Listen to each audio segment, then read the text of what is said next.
Hello, BookTube. Let's take a look at the mail, shall we? And see what the book stork delivered to our little nursery. uh, First is a big box. What have we got here?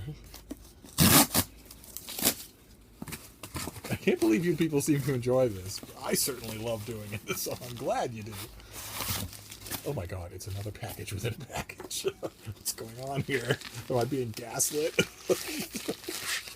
Why wasn't the box alone good enough?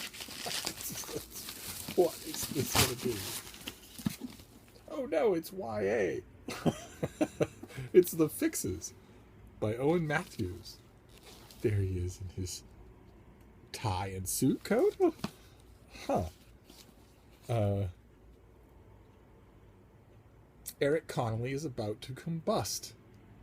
His senator father is forcing him to spend an entire summer working on a mind-numbing law firm internship. He won't stop lecturing about the importance of upholding the Connolly name. He doesn't know the definition of blowing off steam, but he's about to find out because Eric is ready to blow.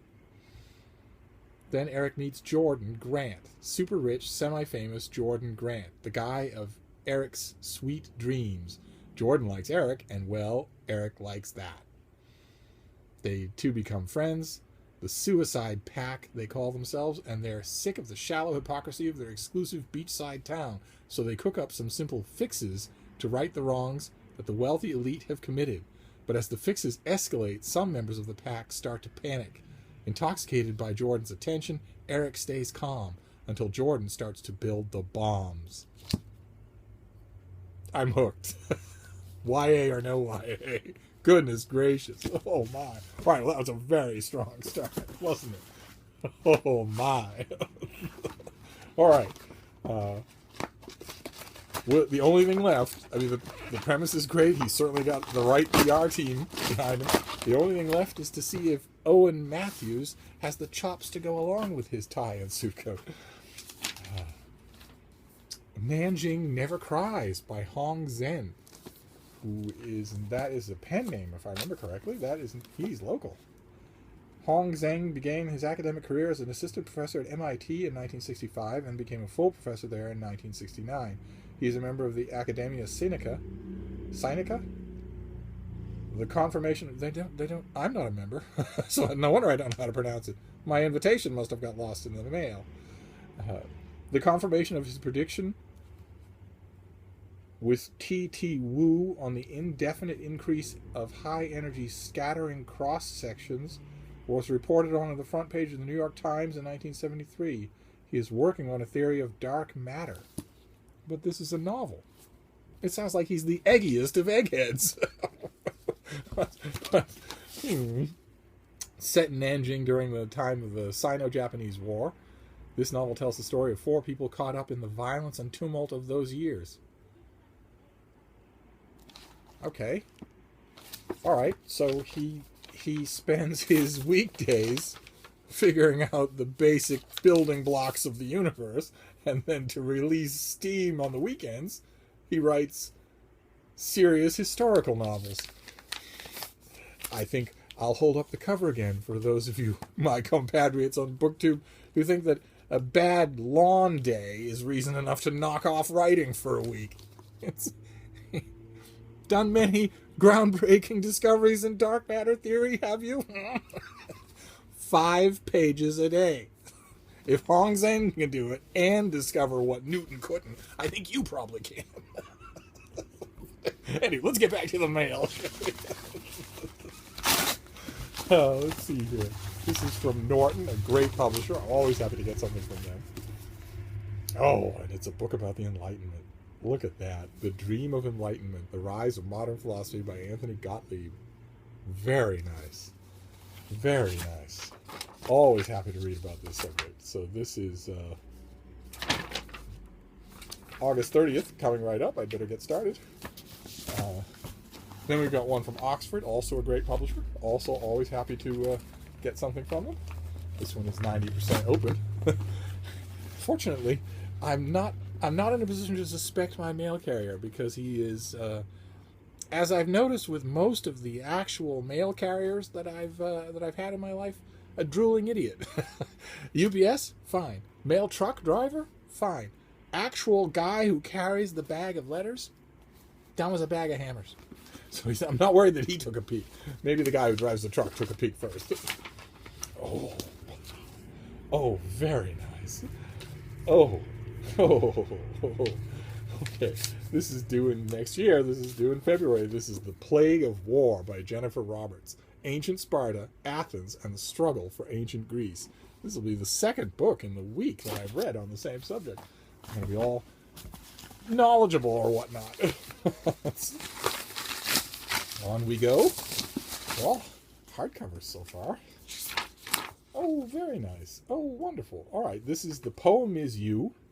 This is due in mid-September. This is The Poem Is You by Stephen Burt. 60 Contemporary American Poems and How to Read Them.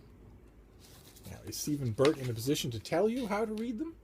He has a one-line bio note. Oh my God, what I wouldn't give for freelancers who stuck to that. He's a professor of English at Harvard University. And really, for the last 400 years, do you need more than that? No. Good for him. I'm curious to know what the... Oh, this is lovely. Very quality thing. I probably am not going to know any of the poets. Rita Dove, I know her. Robert Creeley. Richard Wilbur. Oh, I'm doing poorly.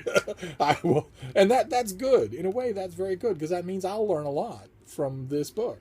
These are all poets who are younger than I am. I have no idea who they are. No idea how to read their work. Looks like we get a poem and then an explanatory essay for each one. Wonderful. And then the end, the last one for now. What is this? Another hardcover. This is Ron Robin, The Cold War They Made, The Strategic Legacy of Roberta and Albert Wohlstetter. Roberta and Albert Wohlstetter. I'd like to think that nobody who has a legacy is going to be unknown to me, but I wouldn't know Roberta or Albert Wohlstetter if I ran into them on the subway platform. Ron Robin is the Senior Vice Provost for Global Faculty Development at New York University. Imagine fitting all of that on a business card. He's the president-elect of the University of Haifa in Israel. Good Lord. All right, well, we got credentials up the wazoo for our book authors today. What is this book, though? In this book, which is due in late September, Ron Robin tells the story of Alberta and Roberta Wohlstetter, the husband and wife team at the center of the American strategic thought during the most dangerous years of the nuclear threat. Analyzing their work for the RAND Corporation as well as their time in academia, Robin shows how the couple's aggressive approach to global conflict directly and fatefully influenced their disciples, Paul Wolfowitz, Richard Pearl, and a bunch of other people in the George W. Bush administration. While many histories portray Albert as the guru and Roberta as the den mother, oh, come on, there can't be many histories of these two, or I would know about them. I'll be Googling later on, don't you worry. Robin shows that Roberta was a dynamic and essential contributor to the couple's intellectual partnership. Reveals how Roberta's study of surprise attack on Pearl Harbor was foundational to the Wohlstetter doctrine. They have a doctrine, too? What on earth? Am I gonna go out of the room and find them cooking toast in my kitchen? Who are these people that I've never heard of them? And they've got a doctrine. I don't have a doctrine. Well, it's a groundbreaking analysis for this guy, and it comes out in late September. And it's a good note to end on as we started on. Here is a well-researched, groundbreaking book on a historical subject written by somebody who's both a provost and a president-elect. He found the time. I bet you can find the time. So there you go. Look at that. Wow. What a pile. And there's 2 novels, poetry and history. That's wonderful. What a Steve batch. So there you go. I'll let you go now, BookTube, and I'll talk to you later. Thank you.